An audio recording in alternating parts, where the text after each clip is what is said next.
We turn to First Minister's questions. Question number 1, Ruth Davidson. Thank you, Presiding Officer. To ask the First Minister what engagements she has planned for the rest of the day. First Minister. Engagements to take forward the Government's programme for Scotland. Ruth Davidson. Thank you, Presiding Officer. Yesterday, the Transport Minister said that ScotRail had learned the lessons from the chaos that passengers have endured. But in yesterday's statement, he left a series of questions unanswered. He says that ScotRail is well underway to implementing 250 action points for improvement, but he won't tell anyone what they are. And it's not for the first time. A month ago, he told MSPs on a parliamentary committee that he would come back to them with an answer. Yesterday, when asked again, he had nothing more to say. So can the First Minister give a commitment today? Will her government publish those 250 action points or not? First Minister.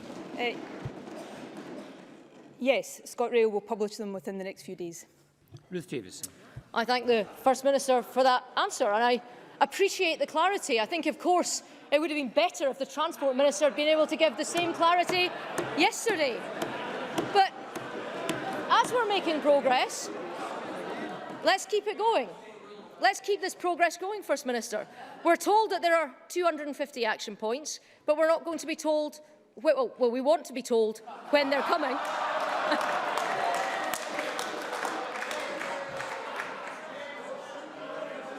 Let's look at another point on timing. On timing. Told that work is well underway to deliver them.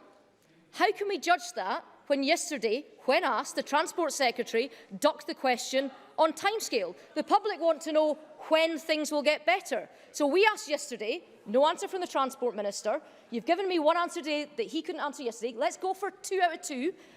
What is the deadline for these improvements? Can you today give us the answer that your Transport Minister couldn't yesterday? First Minister. These improvements cover a period of time. There is a summary of all of these action points that is already on ScotRail's website that any member of the Chamber, any member of the public indeed, can read. The full detail of each of the 246, to be precise, action points will, as I say, be published over the next few days. Now, what they cover are improvements to infrastructure, improvements to the ScotRail fleet and improvements to operations. And of course, all of this is backed by an investment of £5 billion over the remainder of this decade in improving our rail services. But in terms of the timescale, Humza Yousaf made it very clear yesterday that what we are doing, pressing ScotRail to deliver, are ongoing improvements to their performance. The contract that is in place right now targets ScotRail with making sure that 91 out of every 100 trains run within the recognised industry standard for punctuality. At the moment, their performance is 89 out of 100. That is not good enough. So the various action points that are covered in this plan are about improving that service and beginning to see improvements in that service immediately. And I think we should all get behind the Transport Minister as he seeks to do that. Ruth Davidson. And we were doing so well.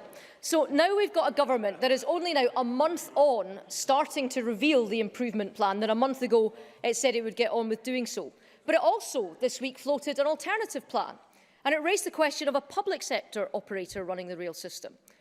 We need to ensure that any of these options are realistic. So can the First Minister tell the Chamber what is the earliest that such an operator could take over a rail system? And if, as the Transport Minister says, the rail network isn't a poor service, why does she think it's necessary? First Minister. Well, we had a commitment in our manifesto to make sure there was an option. We haven't had the powers to do this previously, but we will now have the powers.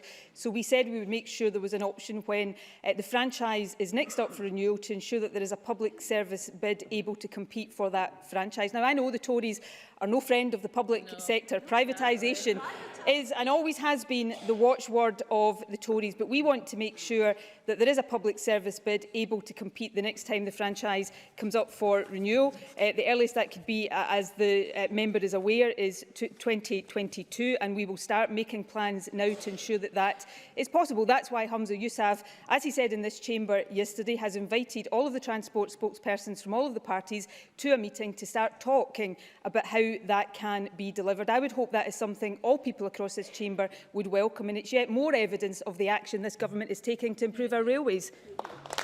Ruth Davidson.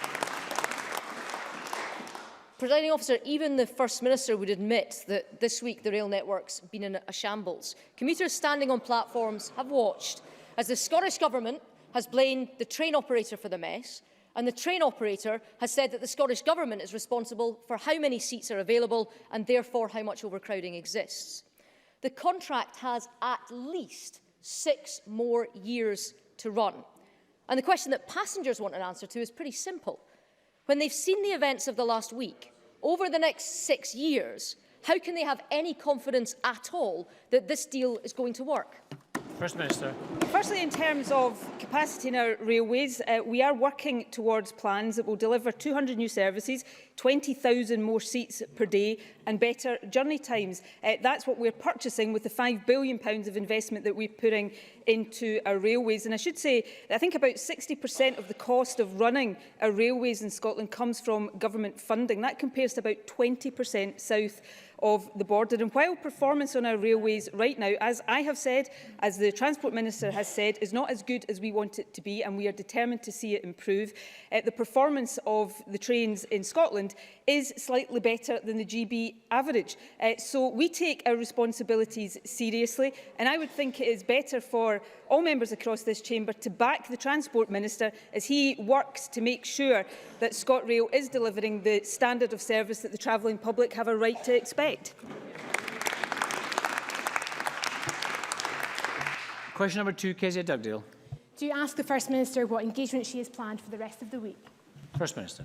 Among other things, I will be in Cardiff tomorrow for a meeting of the British-Irish Council. Kezia Dugdale. Today, there was more delay and disruption on Scotland's rail network. At one stage this morning, 1/3 of trains were running late. Yet again, thousands of people were delayed getting to work. But earlier this week, the Transport Minister, Humza Yousaf, said it isn't a poor service. And in her answers to Ruth Davidson, the First Minister did what her government always does. She blames Labour and then talked about England. Does she really think that the thousands of people delayed at Glasgow Central today care what happened in 2002 or what's going on in Cornwall this morning? First Minister. Well, I am not particularly interested in what's going on in Cornwall this morning. I am very interested in what's going on in Scotland. And what has happened this morning, as members are aware, there has been a points failure affecting services to and from Glasgow Central. That failure has now been rectified. Now, I regret any delay and any disruption, and as I said last week, we apologise to anybody whose train was delayed because of that points failure. Unfortunately, these kinds of things do happen on our railways, and what is important is that ScotRail communicates properly with the travelling public, and that we make sure that the investments in our rail infrastructure to reduce the chances of these things happening in future. That's why the investment plan in operations, in infrastructure, in fleet are so important. So we will continue to take our responsibilities seriously. When I talk about performance under Labour, I'm not suggesting that that should in any way excuse poorer performance right now, but we simply do that to put today's performance into context. So for the most recent period, the performance of ScotRail was 89.8%. It should be higher than that. But that is higher than in any one of the years under the last Labour administration. I say that simply to put it into context. So we will continue to make the investments and do the work necessary to improve our rail services. I think that is what the travelling public have a right to expect from us. Kezia Dugdale. I'm sure that was of great comfort to the people stranded on platforms this morning.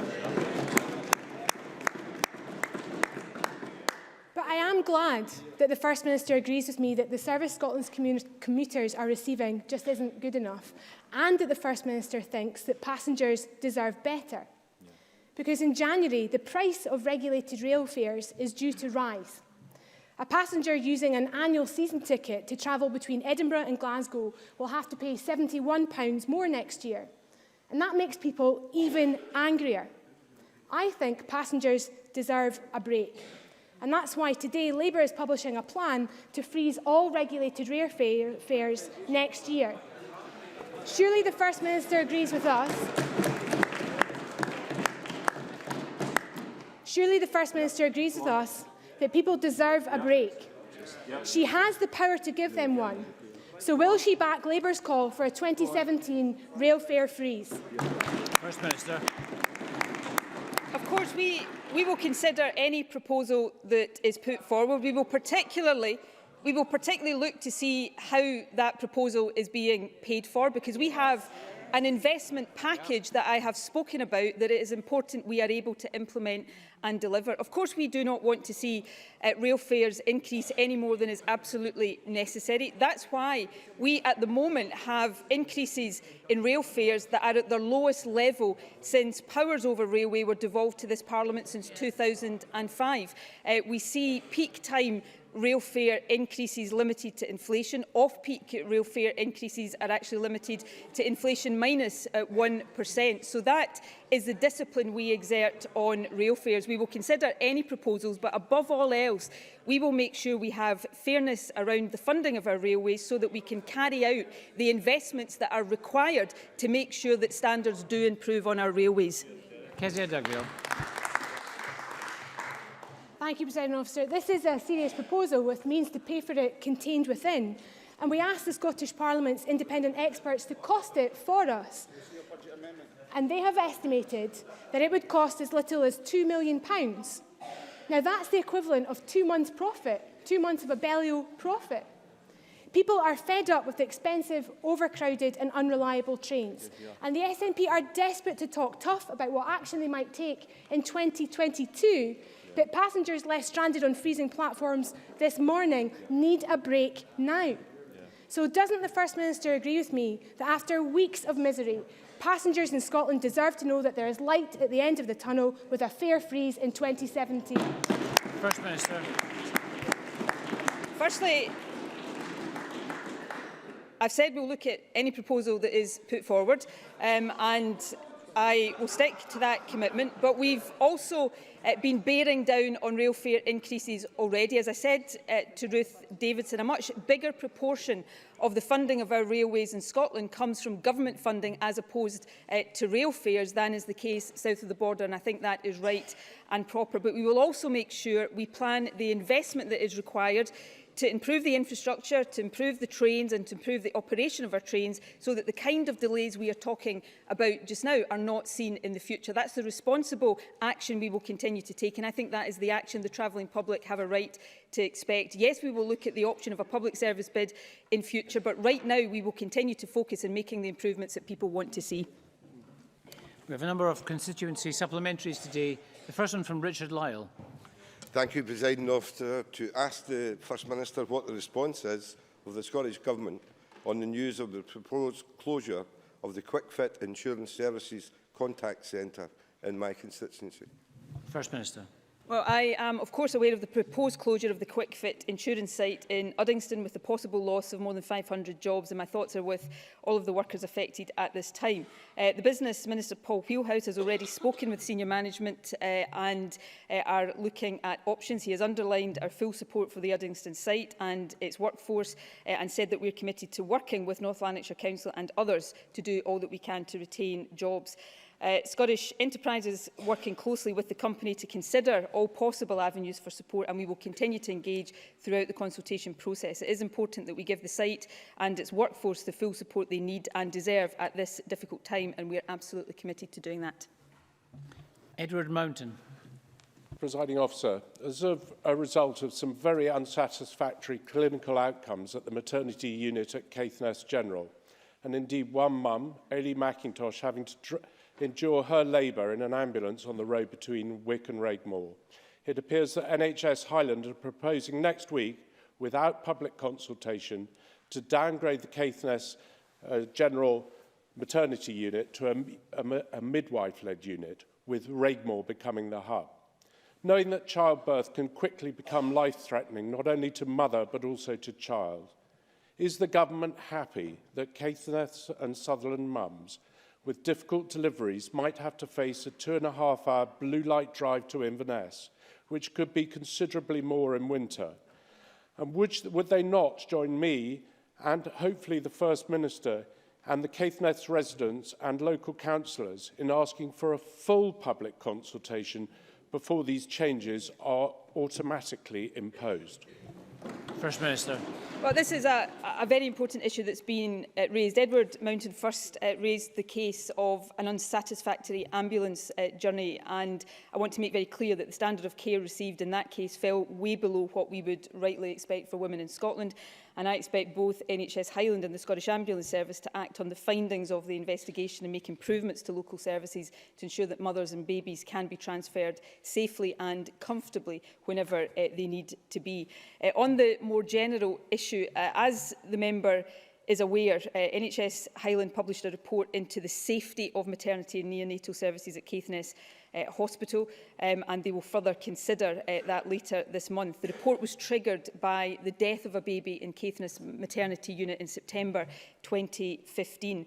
And on the basis of that report, the medical director will recommend that Caithness maternity services are reconfigured and should operate as a midwife-led community maternity unit. The recommendation is being made on the grounds of safety. It's supported by external review. That is the reason NHS Highland are not proposing to consult on the decision, and it will not come to ministers. However, they are proposing to consult widely on the proposals to strengthen services in Raigmore and provide facilities for parents to ensure that they meet local concerns. I hope that all members would recognise that where a report makes a recommendation on the basis of patient safety, and it's clearly on the basis of patient safety, then it is incumbent upon the local NHS board to act accordingly. Marie Todd. Thank you, Presiding Officer.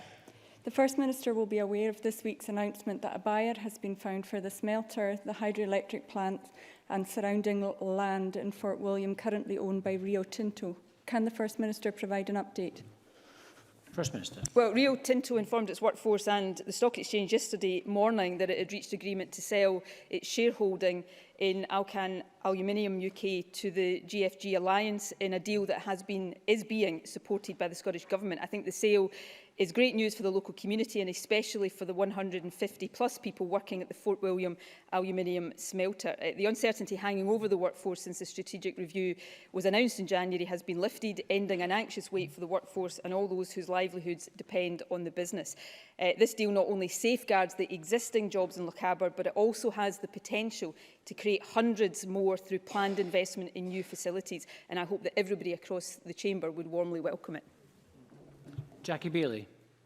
Is the First Minister aware that cuts are being made to mental health services by Western Bartonshire Health and Social Care Partnership as a result of NHS Greater Glasgow and Clyde's budget cuts for next year? Is she further aware that the SNP group leader voted with the unelected Health Board appointees in favour of these cuts, whilst Labour councillors voted against? And does she agree with the SNP group leader's actions in voting for cuts to mental health services in my area?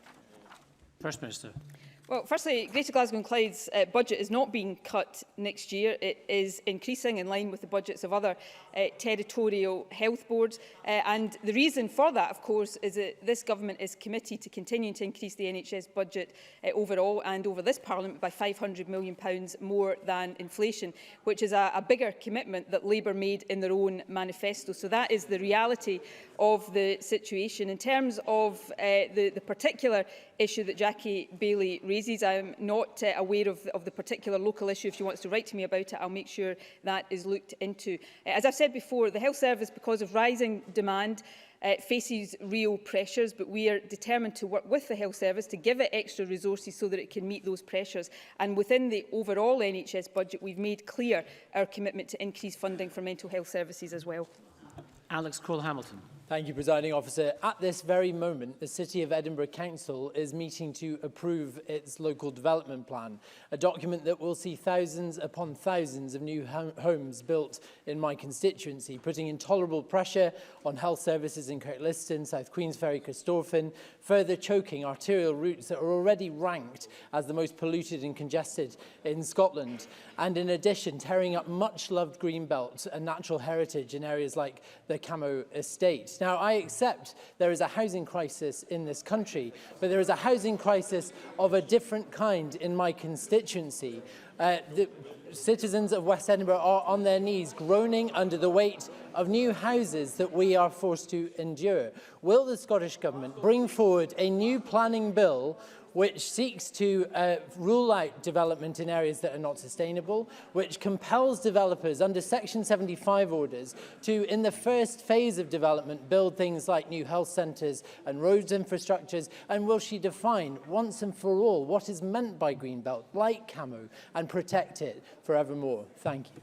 First Minister. Well, I'm more than happy to look into the detail of the issue that the member raises, but as I sit listening to the question, I'm struck by two things. Firstly, that this is a question that appears to be criticising the Scottish Government for a council wanting to build more houses, given that many members in the opposition across this Parliament frequently criticise us for, according to them, not building enough houses. It seems to be a rather contradictory way of attacking the Government. But secondly, from a party that is usually standing up in this chamber accusing the Scottish Government of centralising decision-making, to now stand up and ask us to pass legislation to restrict the local decision-making of a local council seems to me to be entirely on its head. So, we will continue to make sure that the planning system operates effectively, that concerns of local communities are taken into account, but that we can see expansion in house building, which is much needed across the country. Question number 3, Patrick Harvey. Thank you. Can I ask the First Minister when the Cabinet will next meet? First Minister. Tuesday. Patrick Harvey. The Cabinet hasn't left itself much time now between yesterday's Westminster budget statement and the need to introduce a draft budget for next year for Scotland. The statement yesterday at Westminster was accompanied by a great deal of rhetoric about protecting people who are just about managing, but it contained a great deal more good news for the wealthiest. Some 85% of the income tax cuts over the course of the rest of the Parliament will go to the richest households. The people who have been given some light relief in changes to universal credit, that only restores a tiny fraction of what's already been taken away from them. And the uprating of the so-called national living wage, the upper band on the minimum wage, won't get anywhere close to the real living wage and also won't protect younger workers who at the moment are the most exploited in our economy. The Scottish Government can take action on all of these. Does the First Minister agree that the Scottish budget must not only avoid reproducing the same unjust policies that are being pursued south of the border, but must result in a cumulative benefit to Scotland that closes the inequality gap and leaves far fewer people in Scotland genuinely struggling? First Minister. Yes, I do agree with that. Our budget will be published, of course, on the 15th of December. I think it's important just to talk about the context for this Parliament and this Government of what the Chancellor announced yesterday. It doesn't surprise me Ruth Davidson didn't want to mention the autumn budget statement in First Minister's questions today, because even after the additional capital funding that was announced yesterday that we will benefit from through consequentials, our budget by the end of this decade will be 9.2% in real terms lower than it was when the Tories took office. And the effect of the £800 million yesterday meant that instead of our budget by the end of this decade being £3.3 billion lower than when the Tories took office, it will be £2.9 billion lower, and the Tories want us to be thankful for that. In addition to that, of course, we saw the universal credit situation remain largely unchanged, which mean that the autumn budget statement yesterday was a case of taking money away from the poorest to give it to the richest in our society. I think it was us seeing the Tories showing their true colours. Now, we will set out our budget plans in full on the 15th of December, but of course we have already said that we will not pass on a massive tax cut to the 10% top income earners in the country, because at a time when our budget has been hammered by the Tories, when public services are being hammered, when we are seeing £100 billion of additional borrowing because of their Brexit recklessness, this is a time to protect our public services and to protect the vulnerable, and that's what this government will do. Patrick Harvey.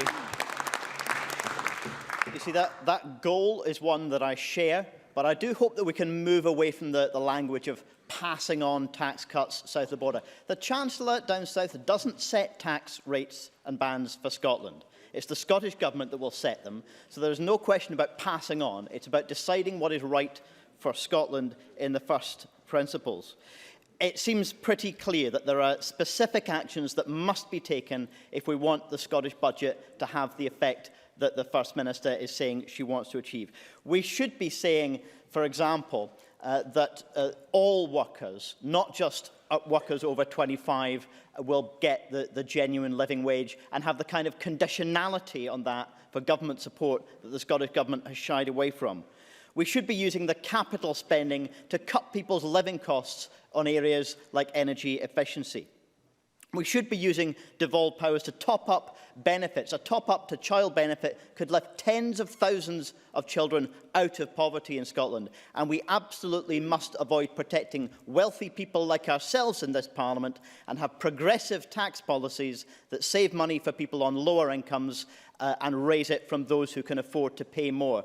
Does the First Minister agree with me that it's dispiriting to see the Labour Party, for example, say that it's middle earners who would be cost more money if we raised the higher rate? Higher rate taxpayers are on high incomes. Shouldn't we expect that people on high incomes pay a bit more?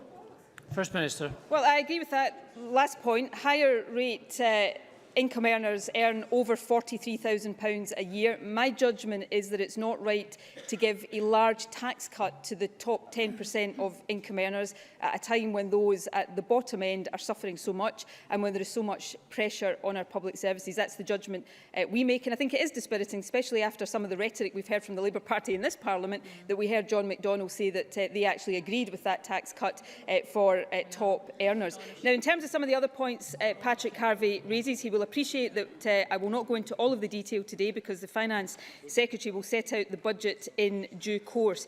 But if we look, for example, at energy efficiency, this government has and will continue to invest heavily in energy efficiency. We will continue to do everything we can to mitigate the effect of welfare cuts, and I would hope everybody across the chamber, well, perhaps with the exception of the Tories, would welcome the fact that we have managed to confirm that our work programme will not have sanctions attached to it, something that I think will be warmly welcomed. And in terms of the minimum and living wage, although we don't have the power to set the minimum wage, we've made very clear that we want to see the extension of the real living wage, and I've already extended it, of course, to 40,000 social care workers. So these are the kind of actions we will continue to take to help those most in need and to protect our public services. And when we publish the budget, I hope the whole chamber will back it.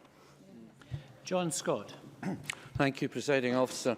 First Minister is aware that NHS, Ayrshire and Arran have a less than good track record going back many years regarding not disseminating and acting on information gained and lessons learned following critical incidents and significant adverse events. Pattern of failure for too many bereaved families is well established, and while I welcome this latest review into baby deaths at Cross House, we have been here before and the questions remain. Given that lessons have not been learned and acted on in the past, does the First Minister really believe, and can she guarantee, that the outcome of this inquiry into baby deaths at Cross House will deliver improvements for the people of Ayrshire and my constituents? First Minister. Well, firstly, I think it's fair to say that changes have been made. The review that John Scott referred to, the earlier review, was one that I instigated when I was Health Secretary in 2012. That was a review of Ayrshire and Arran's adverse event management. But some of what we've heard this week, of course, is deeply concerning, and that's why the Health Secretary has asked Healthcare Improvement Scotland to review the cases that have been highlighted in Ayrshire and Arran, and indeed any others that they believe are necessary, and report on whether the correct processes and procedures were properly followed. Healthcare Improvement Scotland will report back at the earliest possible opportunity, after which the Health Secretary has offered to discuss these findings directly with the families concerned. And I can give an absolute assurance to the member and to Parliament today that if there are lessons to be learned or improvements to be made, we will not hesitate to act. Neil Findlay. The Justice Minister has instructed Her Majesty's Inspectorate of Constabulary to review undercover policing in Scotland.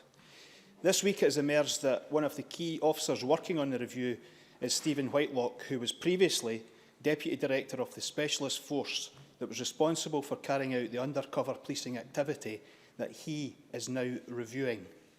Will the First Minister step in and remove Mr Whitelock from the inquiry? Otherwise, its credibility will be in tatters before its work has barely begun. First Minister. Well, I will fully consider the issue that Neil Findlay is raising, but I think more generally, as he said, the Justice Secretary has directed Her Majesty's Inspectorate to undertake a review of undercover policing in Scotland. It's important that we allow that review to proceed and then act on any of the findings of it. But I want to make sure, we all want to make sure that there is confidence in that review. So, of course, we will consider any issues that are raised that might damage that confidence. So, without saying any more about that today, I will look at the issue and come back to the member in due course. Stuart Stevenson. With the Brexiteers' chimera of £350 million a week for the NHS, replaced by the Chancellor yesterday by £225 million per week of new borrowing, does this not make it much more difficult for governments north and south of the border to deliver social justice when our economy is being burdened by debt of this magnitude due to the incompetence of the Tories? First Minister. Yes, I think that is absolutely correct. I think yesterday we started to see, perhaps for the first time, laid bare the true cost of Brexit.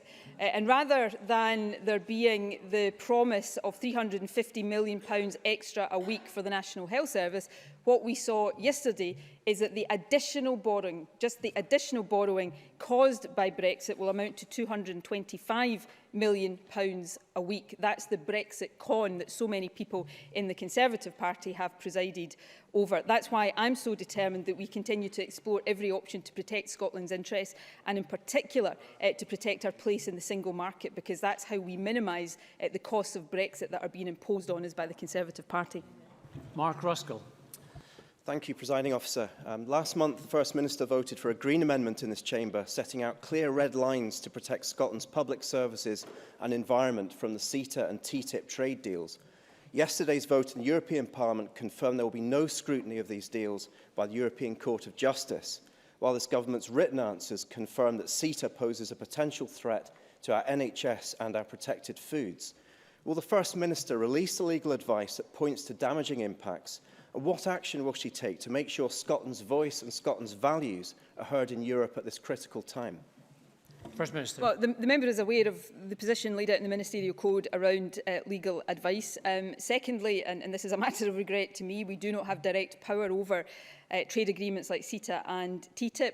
However, where I do absolutely agree with them is that it is incumbent on the government, I think incumbent on the whole Parliament, to make sure that Scotland's voice is heard. And as I've said previously, we do have concerns around some of the contents of both CETA and TTIP, particularly around the threat to public services, including the NHS, and we have argued that there should be an explicit exclusion for the NHS and public services in agreements like this. We also have concerns over the investor-state dispute resolution process. So we will continue to argue the case that Scotland's concerns should be taken into account, and we will absolutely make sure that Scotland's voice is heard on these matters.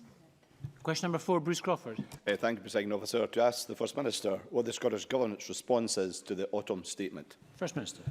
The Autumn Statement starkly set out the cost of Brexit to the UK economy and public finances, with economic growth and tax revenue revised downwards and borrowing and inflation sharply up.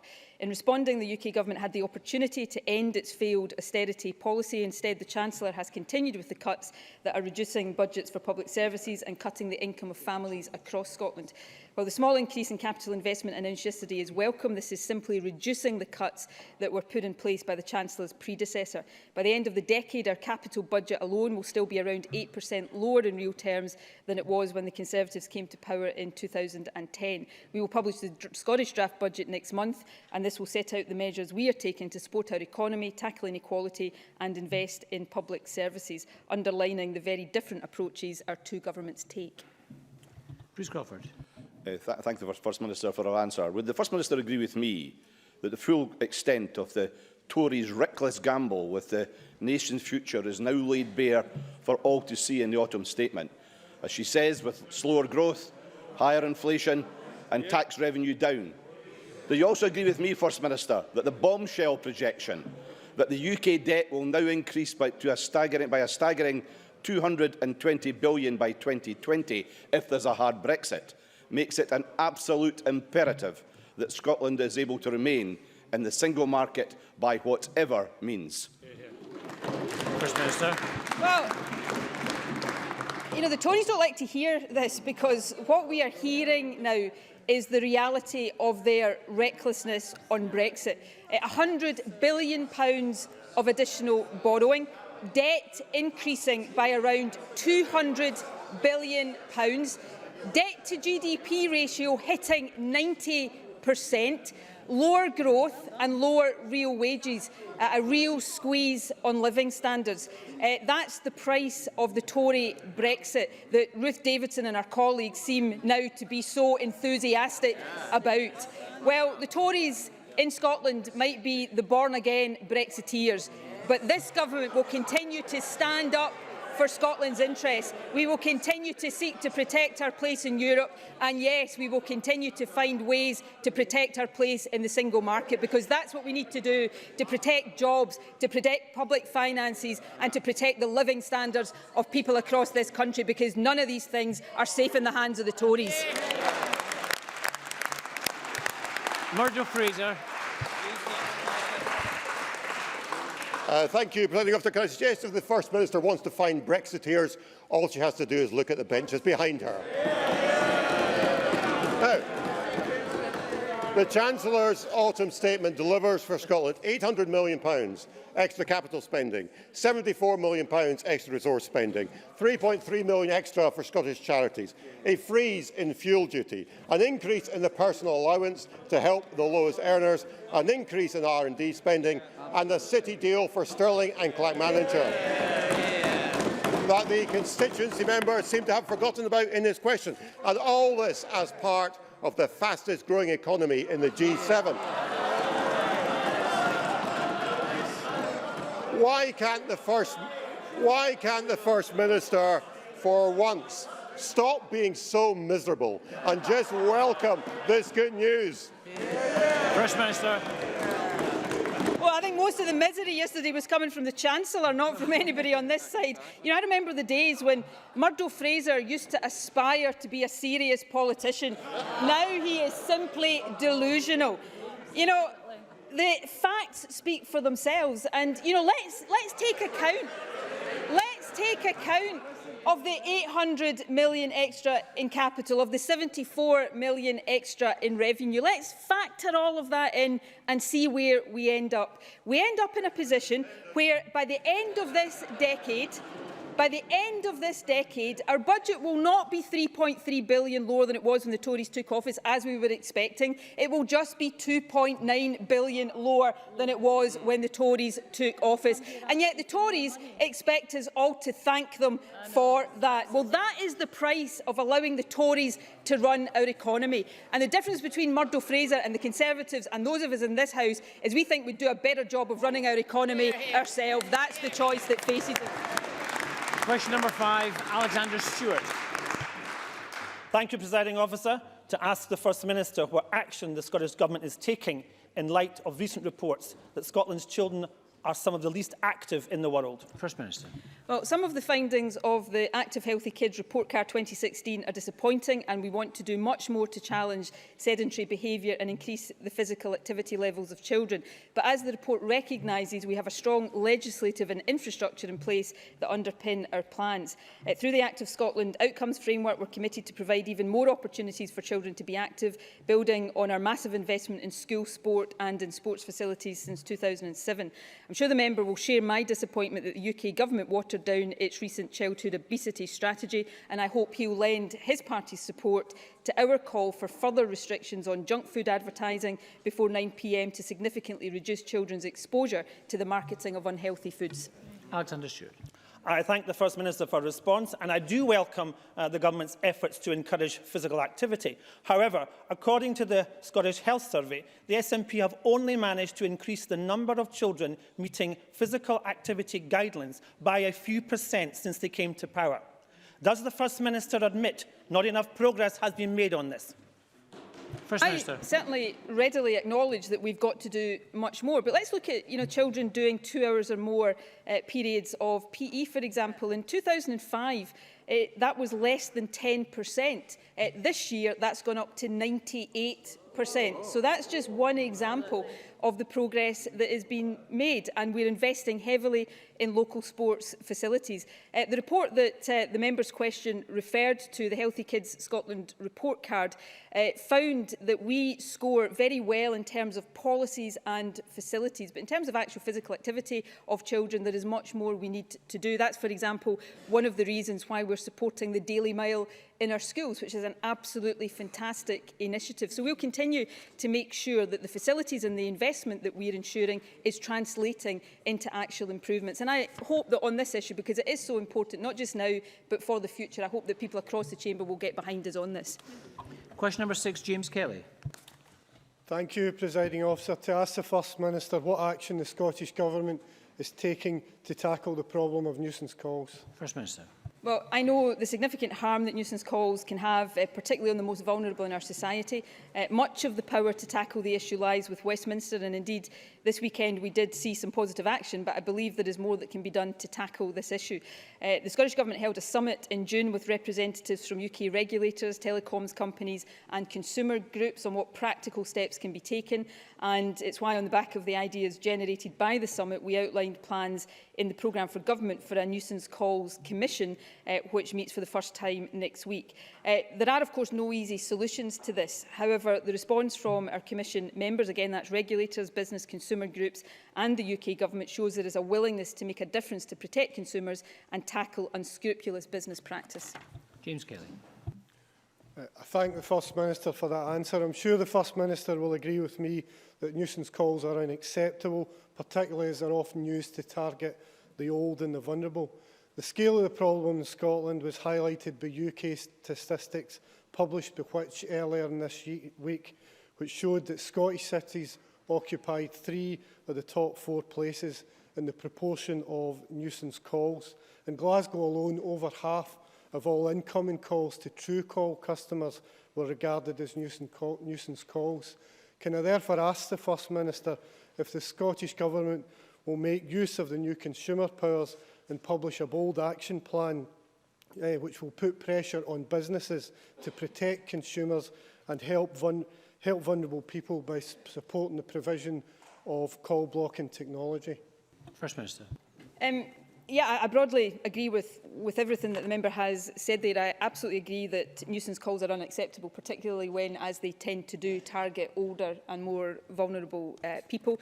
Obviously, much of the action that can be taken here is reserved to Westminster, but that doesn't mean that we will not explore whatever action we are able to take. There also is evidence, he's right to point out, although there's no clear explanation as to why this is the case, that nuisance calls are higher and more of a problem in Scotland than they are in other parts of the UK. He's also right to point out, of course, that we will have further powers over consumer policies, and we are actively looking at how we use those policies in a way that can make a contribution to tackling this problem. And obviously call blocking technology is one of the areas not just the Scottish Government but other governments are looking at. So I'm very happy to continue a dialogue on this with any member across the chamber who is interested in this, as we seek to work out how we can best tackle what is an unacceptable and I think most people would agree a growing problem, particularly for older people in our communities. Question number 7, Daniel Johnson. To ask the First Minister, following the recent call by Save the Children, what action the Scottish Government will take to increase the number of teachers and other staff working in nurseries with specialist training in speech and language development? First Minister.